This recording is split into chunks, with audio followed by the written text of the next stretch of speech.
एक मतलब कि भोजपुरी में अश्लील हो गई कबे तो लोग डराई बा यही पर एगो गीत होता है यही कि सुन के लजवा के अरे लगतिया अरे लाज बरुए बेंजुमेन दूर बढ़ावा तो अब दिमाग अब ठीक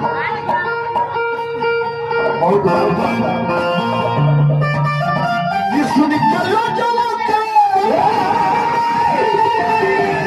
अरे लगतिया अरे लाज बरुए कि ऐसन अरे गाना बजाना हो आज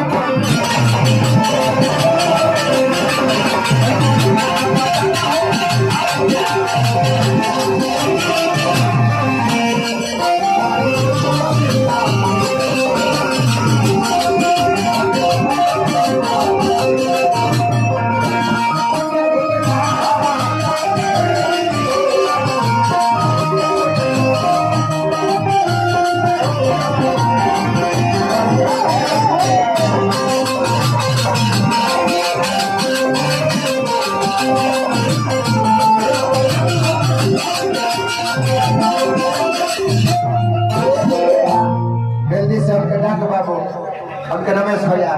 अब महेश भैया का फॉर्म भेज पुरस्कार दिले बानी हम चाह की तरी राम बाबू भैया भी तनी मन पर आ जाती महेश भैया के बड़का भैया राम बाबू भैया भी आ जाती तो तनी अच्छा लगे एबारी मार्केट में के बा जे निमन गाव त उ बा ना अब भरत शर्मा से निमन गवैया केहू ना हो ना